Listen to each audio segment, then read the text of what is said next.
welcome to our Faithful Foundations podcast, where today we are joining you from our house. And we have invited some people over to help with this area to talk about healthy marriages, relationships, but also it's just to give some question and answer time, and then to hear other people in their relationship, how they've made it through to build healthy relationships. Mm-hmm. But really what we're focusing on in a Valentine's special in this month is really healthy relationships. Or marriage rescue. Or marriage, based on the fact that a healthy relationship takes healthy conflict. Mm-hmm. And that's why we're talking about conflict today. Welcome. Yes, conflict, and all of our people here just got excited. Wow. But the thing is, healthy marriage is really, you need conflict. Yeah. And we're not talking about bad conflict, but conflict in the way that it helps strengthen and build your relationship, build you to be stronger, and so that you can work through areas so you're stronger, united, and together. And so looking at this, some people are already saying they're going to lock their lips and not talk. No, not allowed. I want to have a lot of questions today, hopefully a lot of input. But the thing is with healthy conflict or conflict in general, it really makes us stronger. Mm-hmm. It really builds us up. It really makes us come together and be able to get through things. When it's done the right way. When it's done the right way, which is the important thing. Yeah. And they are healthy because they cause communication. They force you to communicate if you're not a great communicator. Well, yes, that is true. It also helps develop listening skills. So a lot of thing with conflict is we have to develop good listening skills to have good communication. And so it builds that, how to respond and how to overcome in love. And so that's kind of what we're going to be looking down the lines of and going with that. But here's the thing with conflict, and to build a strong relationship through conflict, you know what's not strong or healthy? Avoidance. Avoiding the conflict. Oh, my. Yeah, which you used to like to do all the time. I know. But it creates, when there's an avoidance in that, it causes a wall to come up. It does, yeah, a wedge. It causes a fence or a stake of a fence to be driven, and there's a distance between the two of us. Because I'm just trying to avoid at all costs. You do not like to talk about stuff, where I do, sometimes too much. Yeah. But some of these tools to build a healthy relationship in this area is you got to have tools such as wisdom and understanding one another.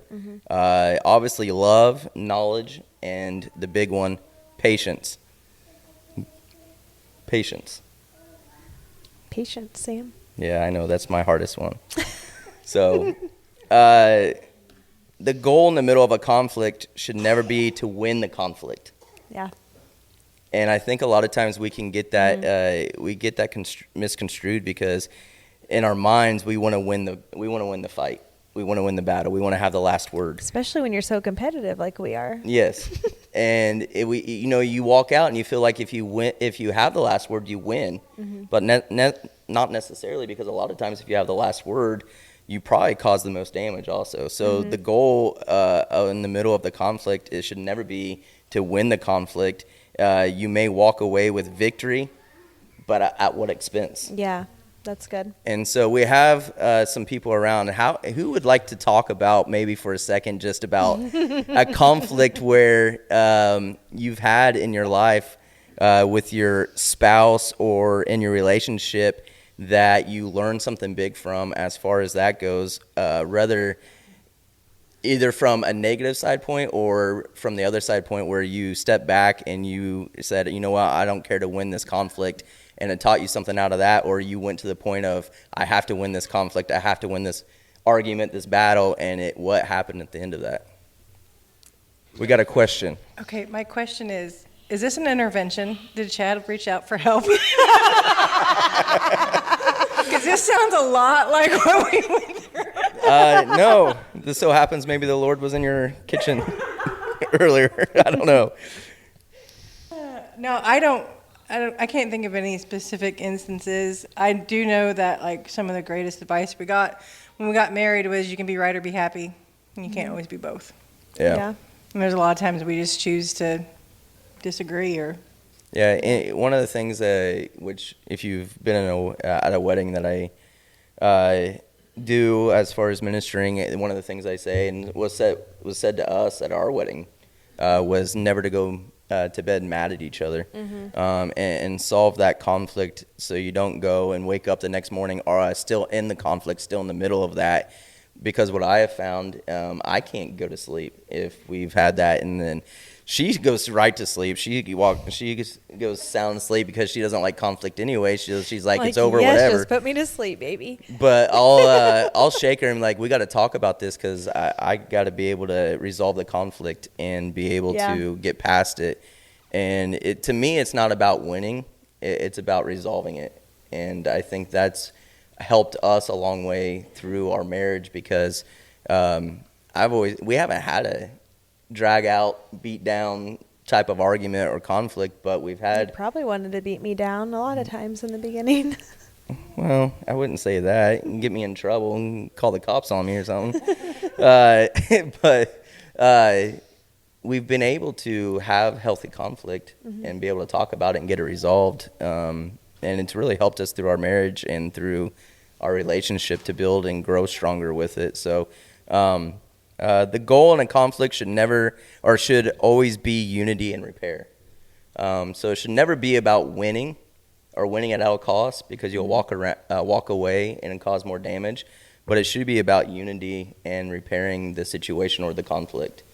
And so does anybody have anything they want to input on that or something you've gone through where you've had a conflict and what you've seen?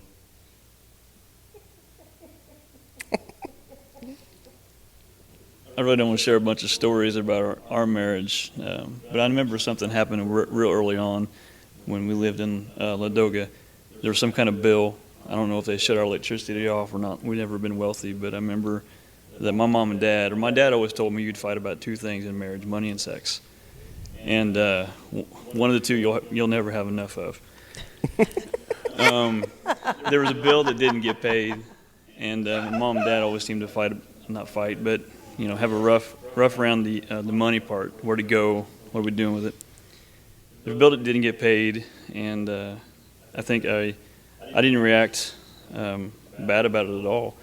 I don't know if they're going to shut our electricity off for a while. I can't remember. It was a long time ago.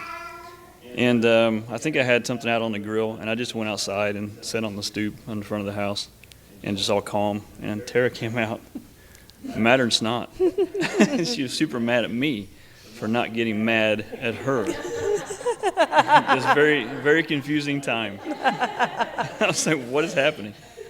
And she's just wanted me to be more upset. And I remember before we had gotten married, like some couples, we decide, hey, this is how we're going to handle our marriage. This is how we're going to do some things. And I said, I'm not.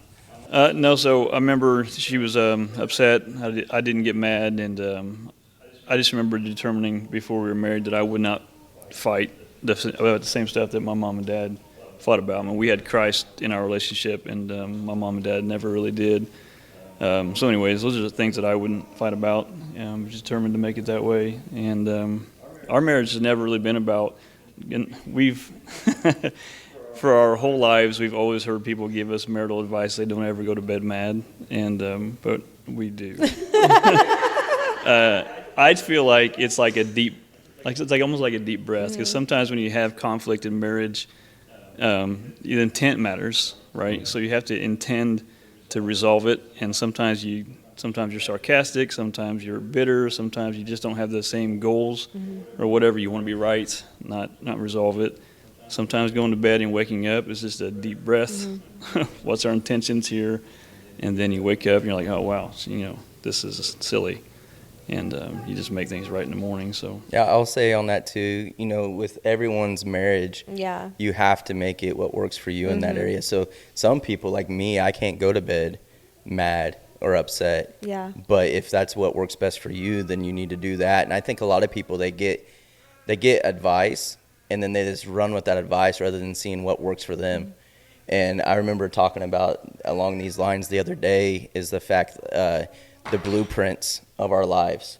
Everybody has blueprints, and just because certain things work for me does not mean it works for you. And what happens is that people take and they say, oh, that's working in their life, and that's working in their life, and that works in their marriage, and that works in their marriage. And so they take that, and then they try to implement that in their marriage, and it fails. Yeah. Because there's a purpose for your life, a purpose for your marriage, and certain ways that your marriage will work and not work. And if you just take what other people are doing and try to implement that, you'll fail every time. Yeah. You can take bits and pieces and say, hey, I like that, we can try it, and be able to then to maneuver or change it to work for you and what works best for your relationship. And I think that's important that we all learn that, because that's how you come through and get through the conflicts and the resolve out of that.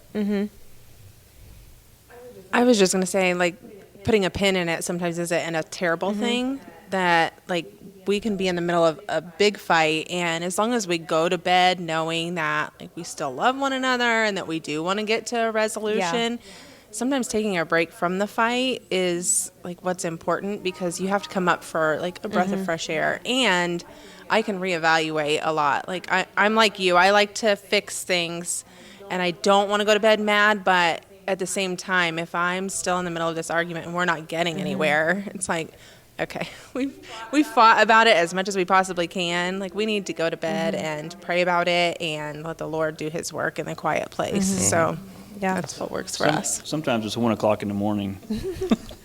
Who wants to fight at 1 a.m.? I need to go to work. Yeah. You know what I mean? So. Well, the other thing is, too, someone raised their hand. The thing is, you have to think about it, too. When it comes down to it, it's about repairing the wedge or what was broken, or the wedge that was driven there, figuring that what exactly that was and being able to uproot that. And if that means sticking a pin in it and coming back to it, or handling it in this middle of that situation at that moment, whatever it takes. But the main thing is we fix the issue, the reason of the conflict, so we don't keep having the conflict.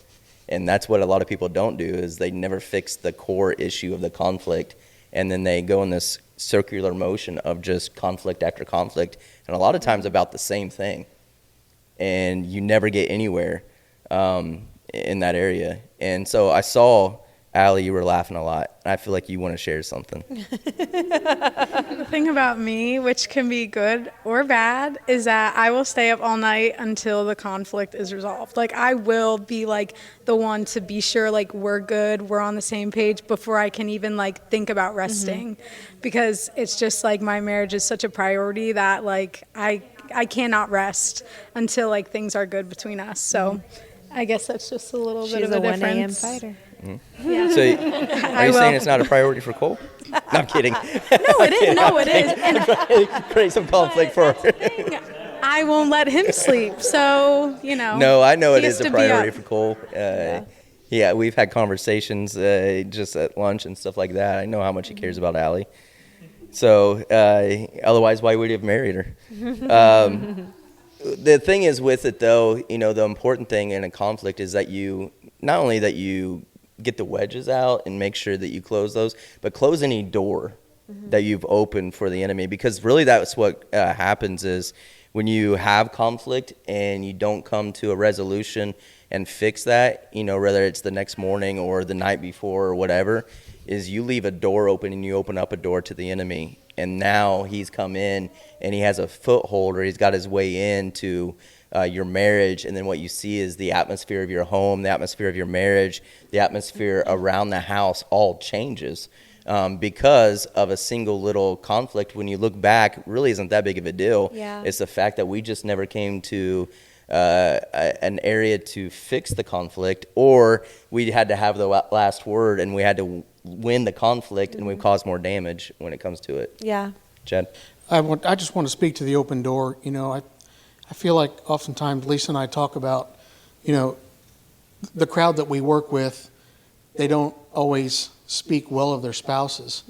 And we always try to constantly edify each other and speak good of each other. And I think that's a big thing is, being around that all day long and trying to remember what the Word says about your spouse and how you're to treat your spouse.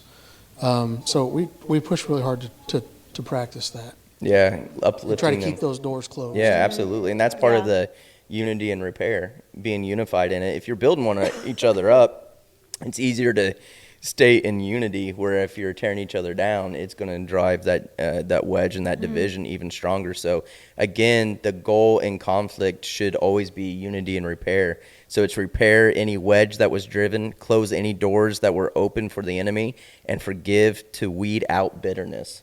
And that's a big thing, is because it's easy sometimes not to forgive your spouse right away, because let's be honest, they're the closest to you. They know you the best. They know what hurts. So sometimes in the middle of a conflict, they use the thing that they know that's going to drive you nuts to say, to do, or anything with that, because they're trying to pick at you.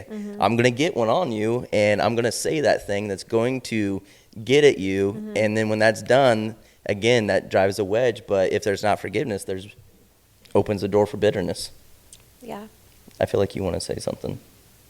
No, I just feel like maybe we should speak a little bit on how, if you have like your spouse, if they're not a communicator, like how did you get me to communicate through things?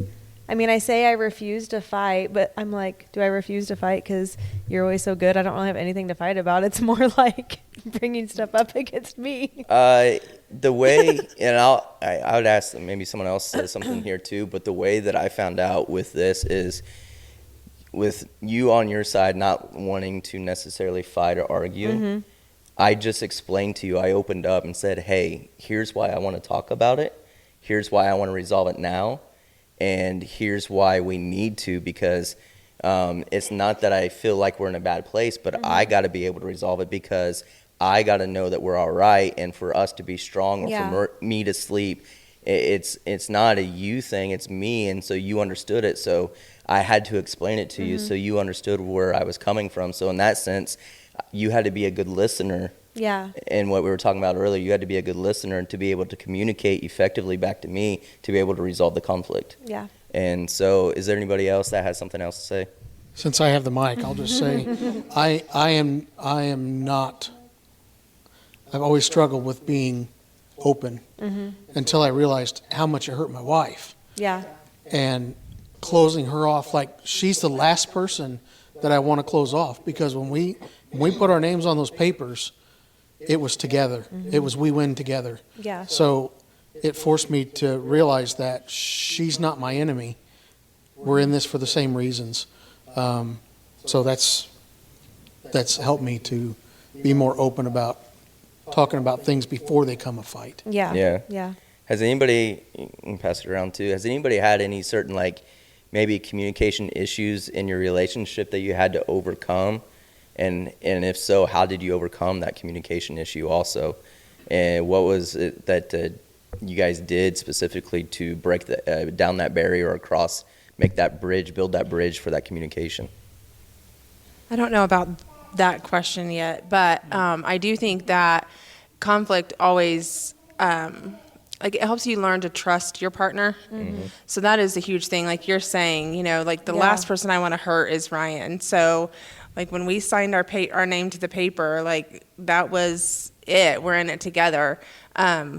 So when I do fight with him, then I've learned to trust him through those issues, and then trust that, like, okay, this is okay. It doesn't mean that he's leaving me tomorrow. This is like a good conflict to have, so that you can keep building upon that. Plus it shows your kids, once you start to have kids, that conflict isn't always a bad thing. Like you guys started off saying, like it helps strengthen things, but then also it just brings you closer in the end. You've resolved that, and yeah. That's good. Whenever I teach even people at work that I'm mentoring about conflict, I always kind of teach them to try to change the language. Don't look at your approach towards somebody else, even in your marriage. It's not, we don't have to say it's conflict. We need to say it's conversation. It's two people that should be focused on how to resolve an issue. So it's really, as long as the person you're speaking with, whether it's your partner that you have a covenant with, or it's a coworker, as long as the intent is the same, we're just going to have a conversation about how we can both work together and get through this because we have the same goals. Yeah. You know what I mean? So Yeah. we used to call it a passionate moment of discourse.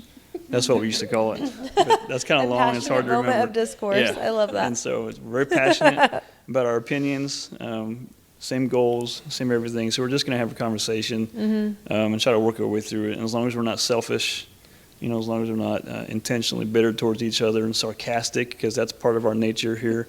And in Indiana, we're just sarcastic people, I guess. Everything will be fine in the end. Just be patient with each other and allow each other to say things that they may regret.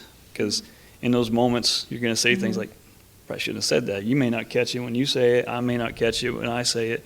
But you need to catch it with grace. And I need to catch it with grace. And be like, they probably didn't mean it that way. Not everything is meant to be just cutting and digging. It's like, you know, they probably didn't mean it that way because they love me. Because quite frankly, she's the only person in the world, I said this for a long time, that can hurt my feelings. Yeah. She's the only one, right? Because Yeah. she's the most important thing to me. So I'm sure that every marriage is that way. Your spouse is the only one that can really hurt your feelings. And so we do that sometimes, but that's not the intention. Yeah, Yeah. I like what you said with that too. Like, be able to catch it with grace. And some of the times with that, we understand that things that are said, you know, like the scripture tells us, and Jesus said that offense is going to come, but we don't have to receive the offense. So the same thing is catching it with grace. Okay, I know them. I know they probably, you know, they didn't mean that the way that it came across. So I can catch that with grace and turn it into not a negative and let it drive a wedge or cause a hindrance in me, but rather change it to allow it to build me and understand, because it could be criticism. Because a lot of times when criticism comes across, it's not in a sense of negative criticism from our spouse. It's trying to help correct so we can get better, but we can take it negative and in that sense. But if we take it with grace, then it can be a positive criticism that helps build us and grow and causes us to grow. Yeah, like what Chad was saying, like how your spouse is not your enemy. I think that was like the best marriage advice I got, and I forgot who told me, but it's not you versus your spouse. It's your spouse and you versus the conflict and versus the problem, because the enemy just wants to divide, and that's all he's after. So like even like if there is a conflict and you do step away from it, like if you're not in prayer about it, the enemy's just planting and planting and planting and dividing. So that's why it's important to just like constantly, you know, if you do step away, keep praying about that thing, because if not, it's going to go the opposite way and things might not work out good in the end. Going back to kind of what Jess said with the communication, has anybody had a communication, what was or maybe this thinking back, what was maybe the biggest communication barrier that you had to overcome? And in that, how did you overcome that? Because like with us, as you said, you didn't like to, the conflict, you don't like to necessarily, say, argue or conversation about things. Where I am, like, we gotta get it taken. So I explained it to you.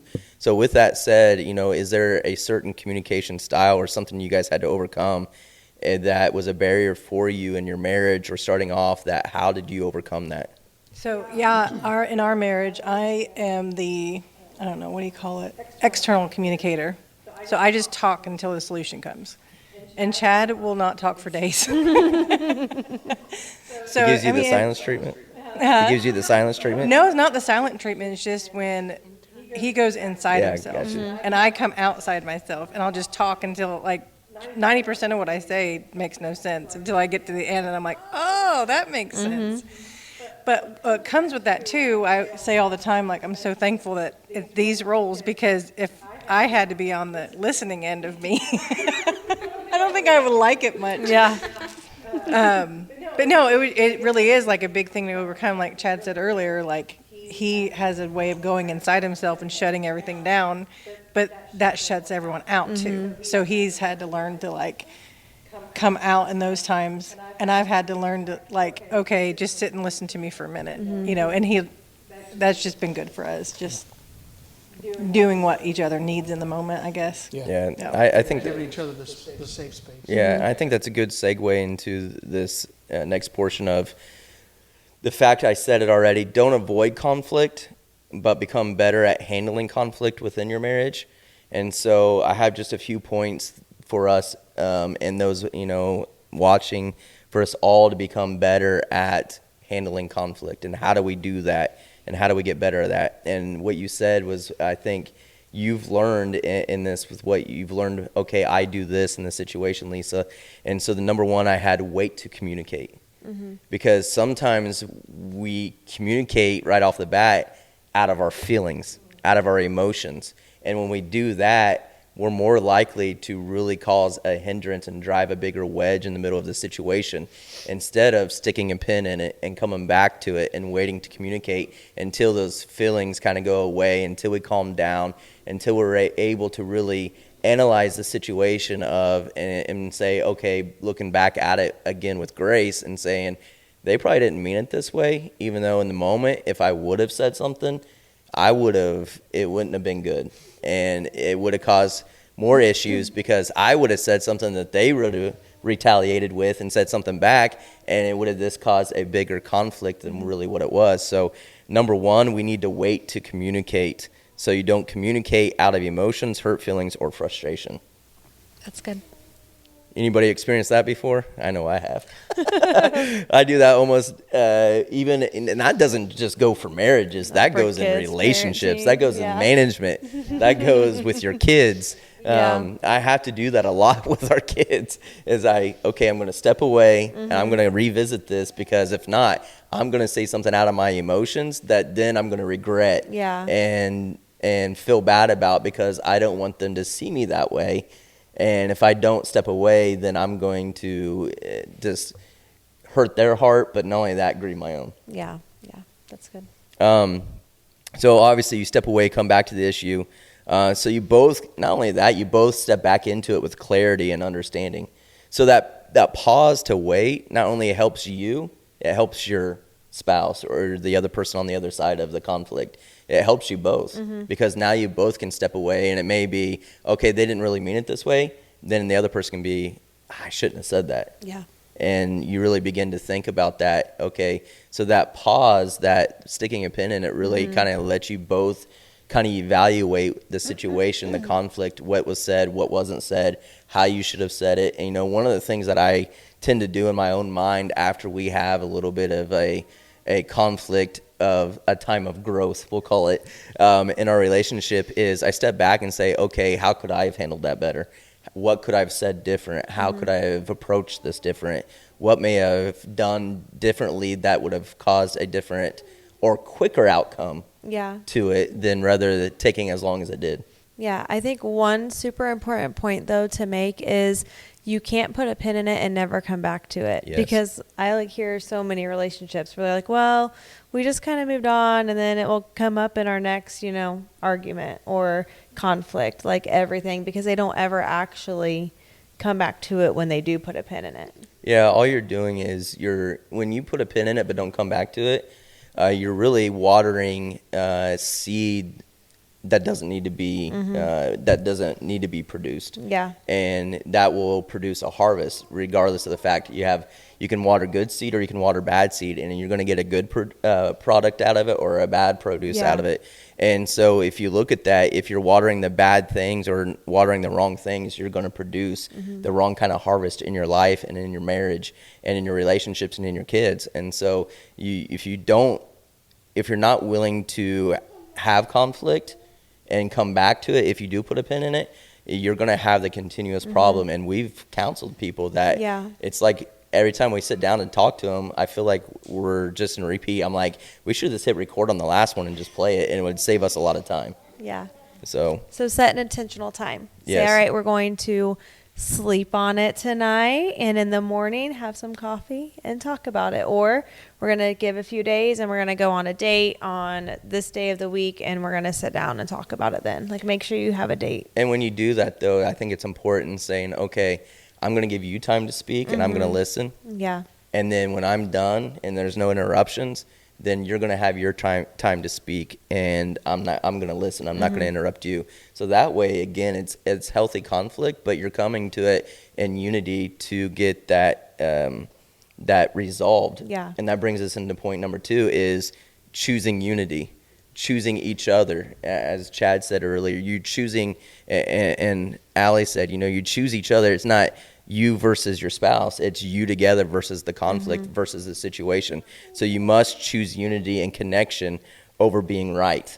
And Yeah. sometimes that's hard because you want to be right, and sometimes you just know you're right. Wait, I recently said I'm sorry first for like the first time our whole marriage. I'm like, did you just hear me? I apologized. I said I'm sorry first. I may or may not That have was documented huge. That was so big. First time for everything. that. If I would have been on social media, I probably would have posted it. All right, so now everyone Send it knows on it's been X. since Sam has been on a social media break that I So- recently apologized first. Yes, you did. But that's the thing. We're, as you said earlier, we're competitive, but it's natural for everyone to either think you're right or want to be right. Yeah. And so choosing unity and connection over being right is really putting you in a place of humility. Yeah. And when you're in that place of humility, now you can grow and now you can learn, but also you can resolve conflict in that. So another thing is choose respect over making a point. And I think that's another one is choosing respect. Respecting your spouse enough rather than trying to make a point. And I think we can all say that we've failed on that area. But we've also understand, hey, and now that's an area that we can work on. And I'd rather choose to respect you and honor you rather than making a point. Even though it'd be a good point, I'm going to choose to respect and honor you.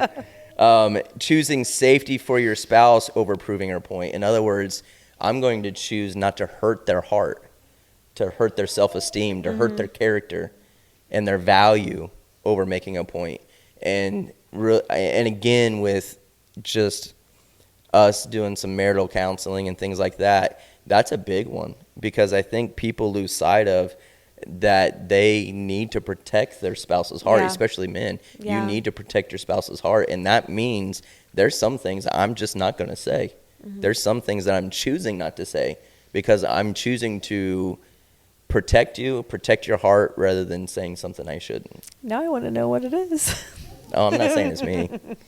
Anyone want to speak on that? Or? I think that's why we can say we can put a pin in it or go to bed angry because we're not really going to bed angry, but we are choosing to respect one another enough that we know that either A, we've reached our limit and it's time to just kind of let it rest, or B, I know that he knows my heart and he loves me enough to like give me that time to Yeah.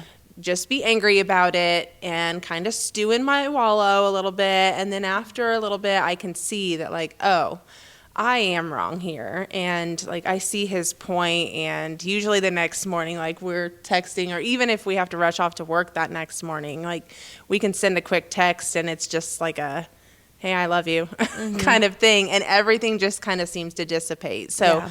like the issue isn't as big after that. I think a simple thing, it's not a Band-Aid, but really uproots a root of something, is even just telling the other person, hey, you were right. And sometimes we're too prideful to do that, but when we are to say, hey, humble ourselves and just say, you know what, you were right in this situation, we'll uproot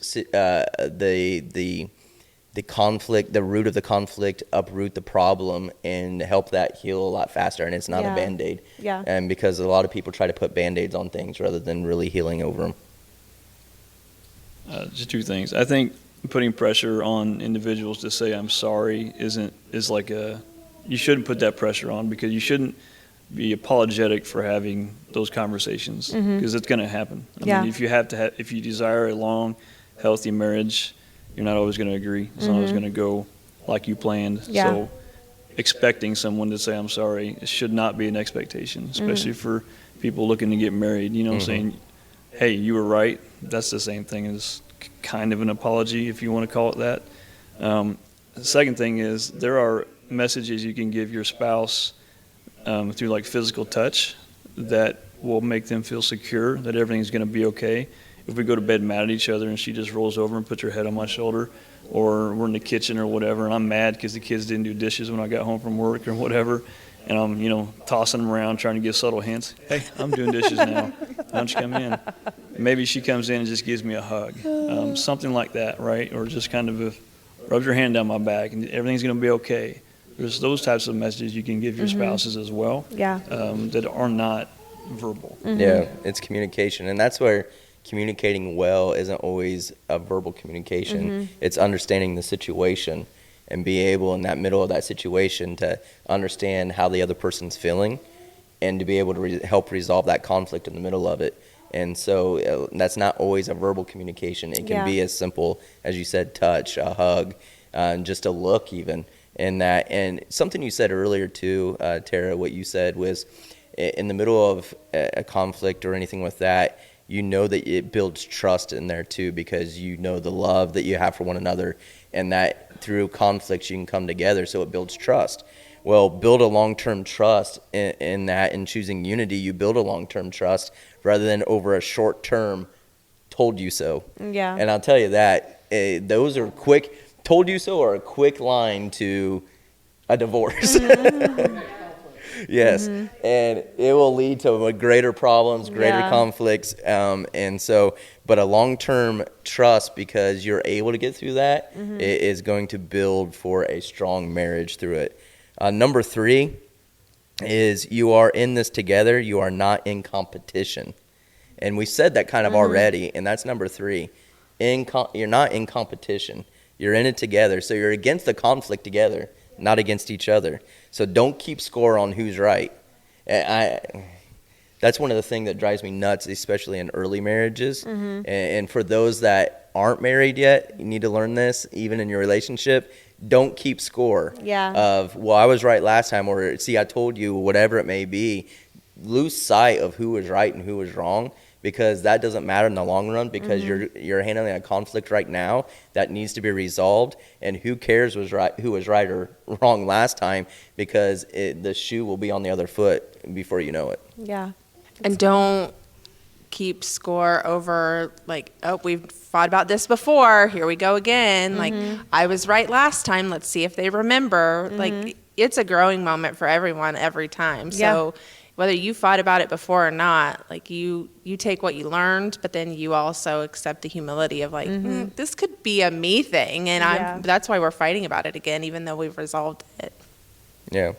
The second, or in this point number 3, the second thing I have here is choose to help your spouse love you better through discussion over criticism.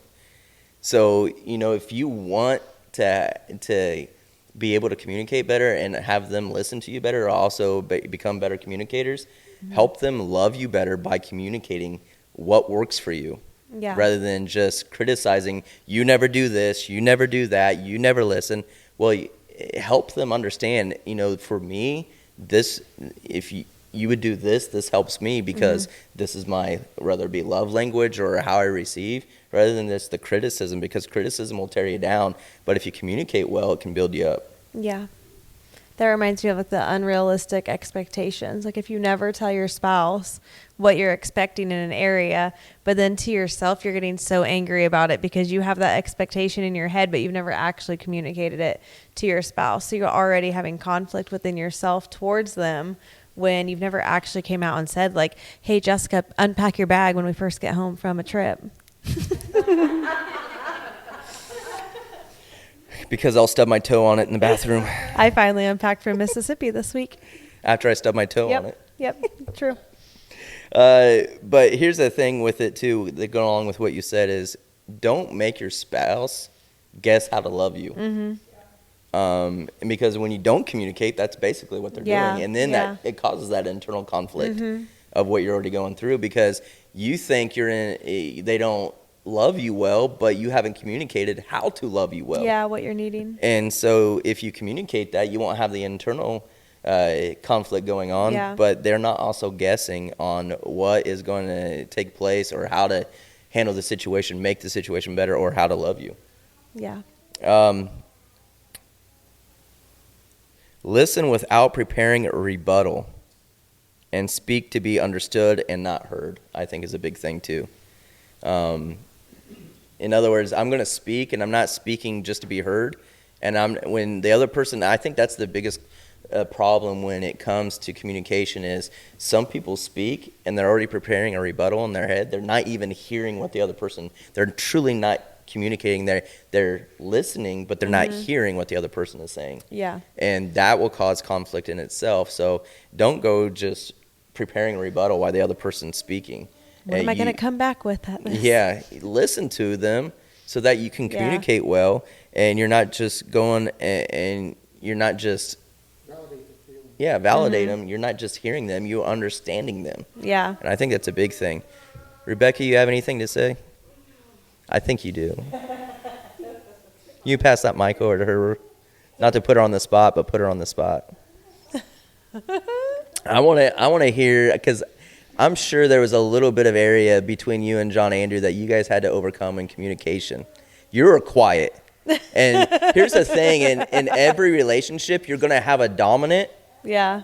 and one that's not dominant in communication or their personality. So what was an area that you had to overcome with that area, whether it be the lack of communication or being able to communicate to be able to express exactly how you were feeling?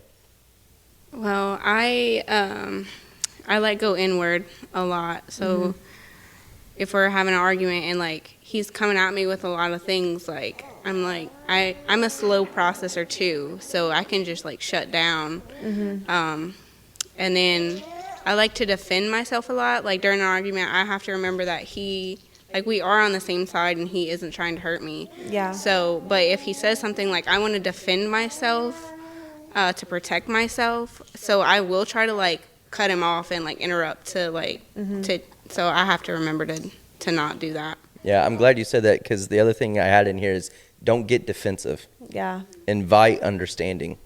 So when you say, okay, like you were saying, I can't get defensive right away, I'm not going to sit here and listen and prepare a rebuttal, because all I'm doing is being defensive. And instead, you're inviting understanding by doing that and saying, okay, I'm going to choose to understand you in this and understand the situation so we can get better.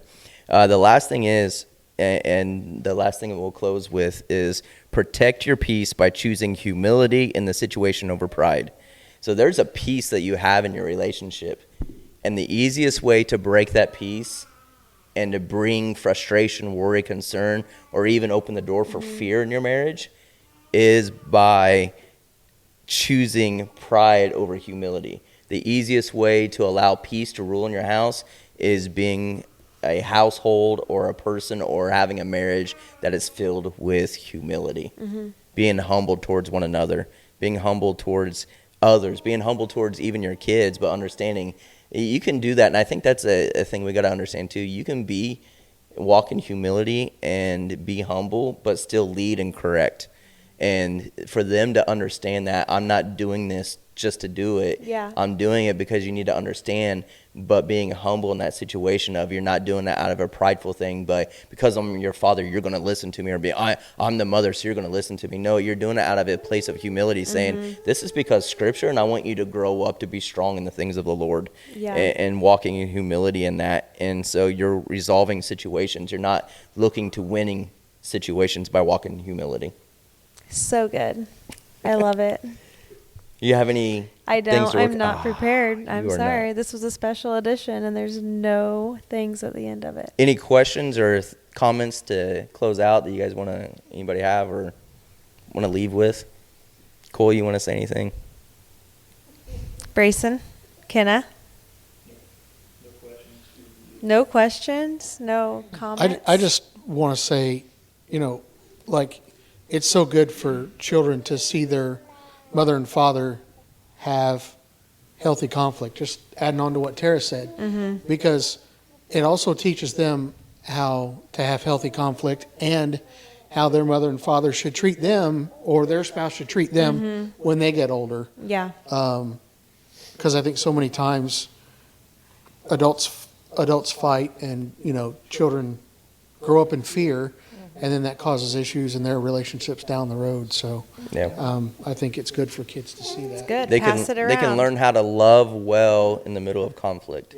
And that's an important thing that we need to make sure our children are learning is, for us as husbands, is our kids are learning how to love well their wives and treat their wives even in the middle of conflict, but vice versa, that that our daughters, whether it be sons or daughters, are learning how also that the mothers, the wives, are learning how to love well in the middle of the conflict, and both can walk in humility and put the other one on such a pedestal no matter the conflict. And I think that's one of the things too is, we've had conflicts, even our kids have seen us have conflicts, but the thing is we put each other on a pedestal for our kids. And I remember Brenlin saying one time, like, in things, it shocked us because we didn't know what she thought about that, but she said, as she wants a man that loves her like her dad loves her mom, and that was one of the biggest compliments that I She was got. like and trying we got. out for a musical or something, and that's the song that she picked, and she didn't even talk to us about it. And then she came up and played it or sang it for us, and we were like, "Oh my gosh, that's so sweet." Yeah.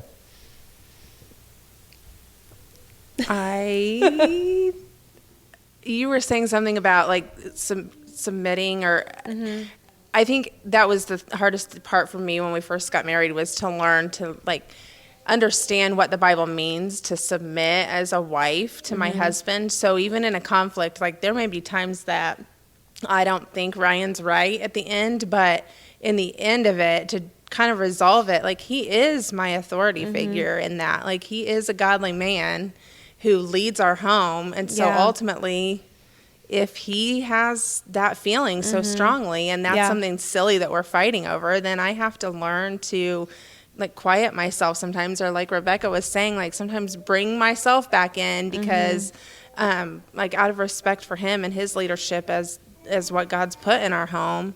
And then for our kids to see that kind of respect and honor between one another. Like I think that is so important for just marriages and relationships. So Yeah.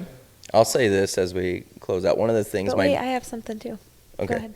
One thing that my dad said to me, it didn't have to do with marriage, but I brought it into what you were saying with this, and it goes with marriage and husbands and leading, is my dad said when we took over as far as leadership in the church, he said there were some things that he'd see us do or anything with that, he would want to go to correct, but the Holy Spirit would catch him and say, don't correct, because they have to learn. Whether they fell in it, they would learn, or if they did it went well. And he said there's a lot of times, despite what I thought, it went well.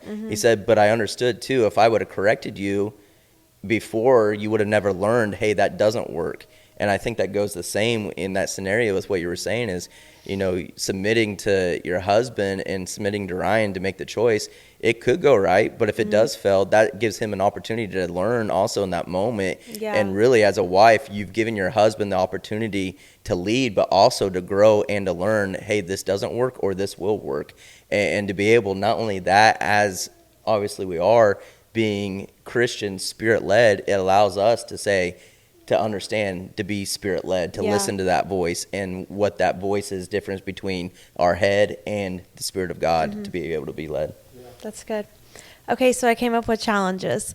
So this month, because we're on monthly podcasts now, you are to challenge to outserve your spouse and outlove your spouse.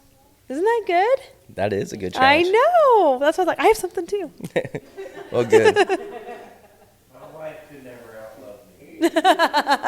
Well, she's going to challenge to try to now. Conflict when you go home. Outserve. Out, sir.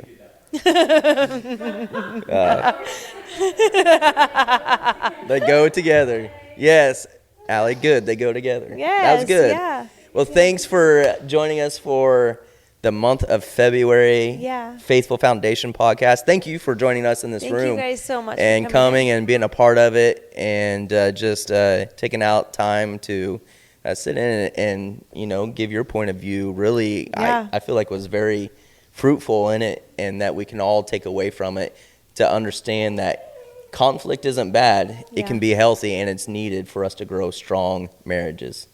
Amen. Amen. Be blessed. Bye.